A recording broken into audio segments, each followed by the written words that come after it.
Hey guys, well today is one of those days where going in a lot of days early to work to remove snow just felt like taking a personal day and getting some work done on my Mustang. So probably looks a little bit different than the last video. A couple of the main things that I've done is I've started glassing the stab. I put the glass on the top sides of the stab. Probably tonight I'll do the undersides. The reason I'm kind of doing this fuselage in sections, I got the tail completely done. It's all spackled. Now I'm working on the center of the fuselage, getting it spackled, then I'll be doing the nose.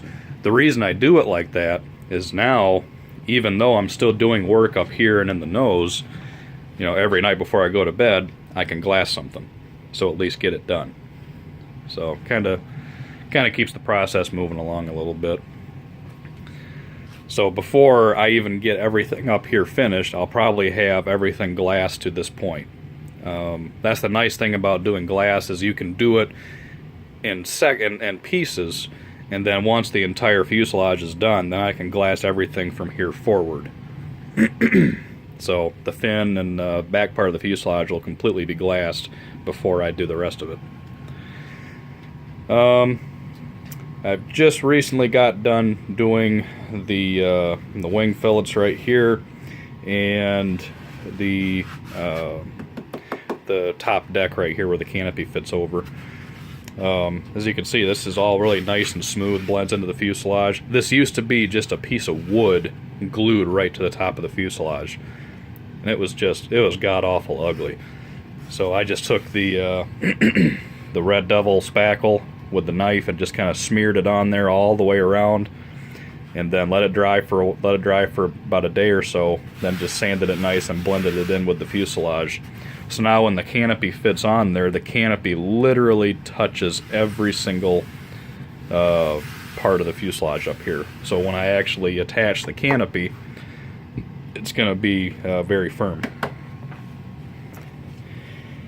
The wing fairings or fillets, whatever you want to call them, are looking really good. You can see it's got some waviness right here. That's not that big a deal, and I'll explain why in just a minute. But this was the side where I mentioned before that the wing, one of the flaps was built with a really nasty twist. And instead of fixing the twist, the guy that built it just glued this in a different position. You can actually see it right here. So this whole piece right here used to be angled down like this to match the wing. I mean, how stupid is that? Who would do that? Not me. So I mounted the wing, I cut this off, moved it up, and of course then did a nice fill all the way around. And it's not done being sanded yet, but you kind of see where I'm coming at. Now it's blending into the fuselage really nice.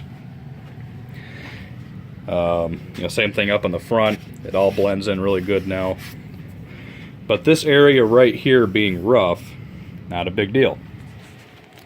But I'm not done. Once the wing is completely glassed, I'll wrap the center section of the wing with PAM cooking sheets or just wax paper, whatever.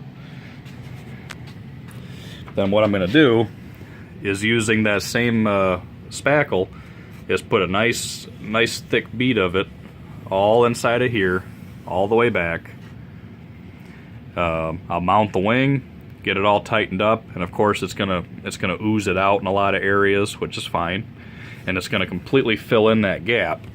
Then once the wing is on there, I can just wet my finger a little bit, come in, and just smooth it around. Completely smooth it, blend it into the wing, so it's perfect. But of course, it's still going to be looking like this all the way down. But then when I remove the wing, all I have to do is take a piece of sandpaper and just lightly sand it, make it nice and straight. I'll have a nice, the gap will be completely filled on the underside.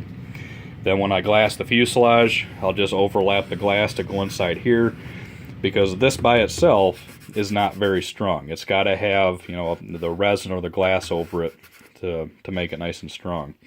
But I'll overlap that, glass it, and it's gonna be perfectly strong. So other things that I've gotten done,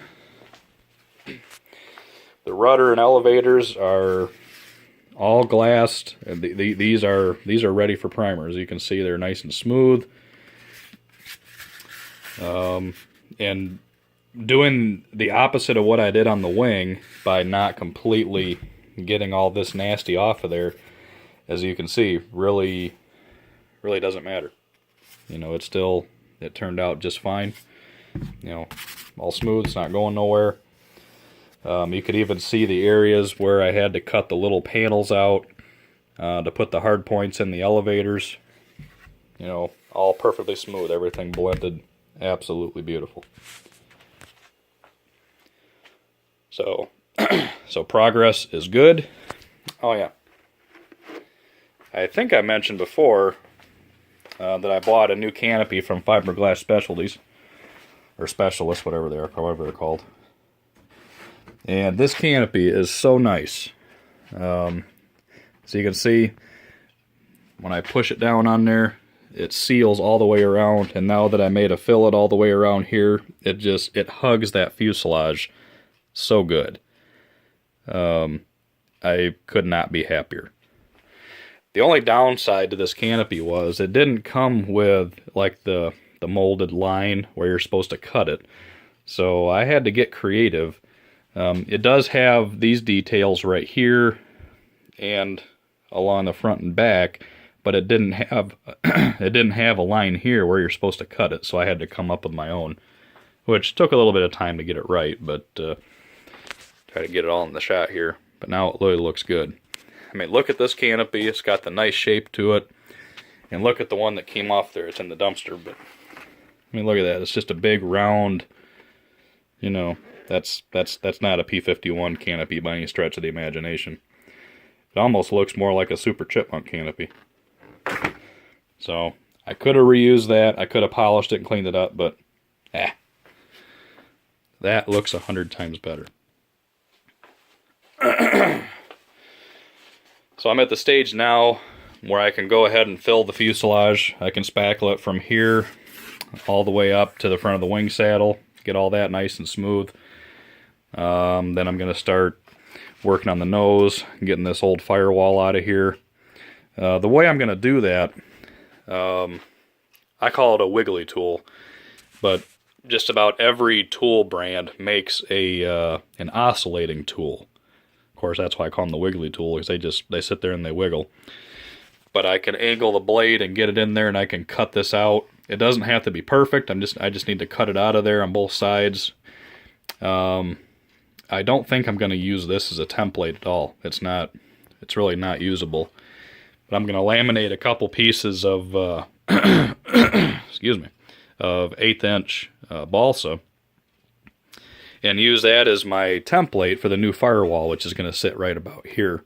It's easier to use some light balsa to make a firewall template versus using an actual plywood firewall, because then I got to do trial and error and cutting and sanding on a big old hunk of plywood, and that's no fun.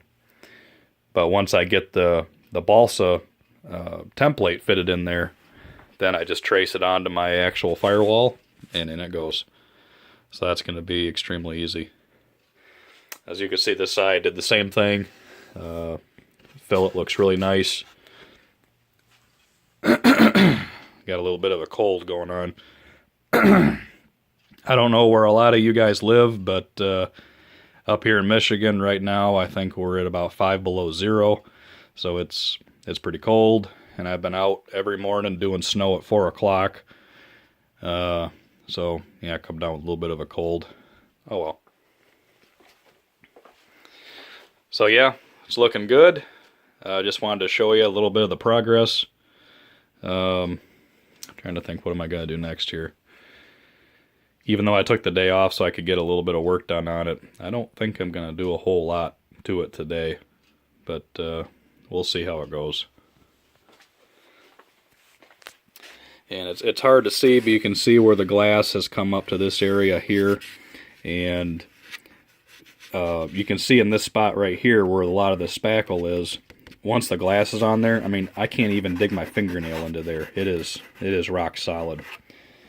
So there's a lot of guys that are really negative about using a household spackle type material. They say it's not strong enough, it's too spongy, which is true.